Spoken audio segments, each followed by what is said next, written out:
SUDA सदर के लिए गुज़िश्ता कई महीनों से रसाकशी चल रही है। इस ओहदे को हासिल करने के लिए कांग्रेस पार्टी में शदीद जदोजहद और मुकाबला चल रहा है। अब तक 10 के करीब नाम इस ओहदे के लिए पेश हुए हैं और कई कारकुनों ने अपने अपने सियासी रहनुमाओं का साथ लेकर इस ओहदे को हासिल करने की पेशरफ्त की है। इसी दरमियान एडवोकेट नयाज़ अहमद खान का नाम सर फहरिस्त हो चुका है। इत्तलाआत के मुताबिक एडवोकेट नयाज़ अहमद और एस.के. मरियप्पा का नाम हतमी मरहले में है।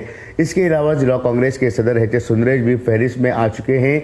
हालांकि एच.एस. सुंदरेश का दावा है कि वो इस ओहदे के लिए दावेदार नहीं हैं। इनके लिए ये ओहदा बहुत छोटा है। गुज़िश्ता कई सालों की वफादारी के अवज़ में मैं ये ओहदा हासिल करना नहीं चाहूँगा। ऐसे में पिछले 15 सालों से कांग्रेस पार्टी के मुख्तलिफ ओहदों पर फायज एडवोकेट नयाज़ अहमद का नाम हुकूमत के सामने पेश किए जाने की बात सामने आई है। ज़िला निगरान वज़ीर मधु बंगारप्पा की सिफारिश के अलावा मुख्तलिफ सियासी रहनुमाओं ने भी नयाज़ अहमद के नाम की सिफारिश किए जाने की बात सामने आई है।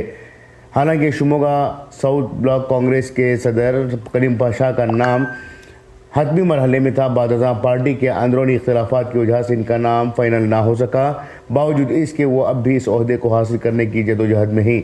वहीं आसिफ मसूद, मोहम्मद आरिफुल्लाह जय हिंद, आफ्ताब परवेज़ भी एड़ी चोटी का जोर लगा रहे हैं।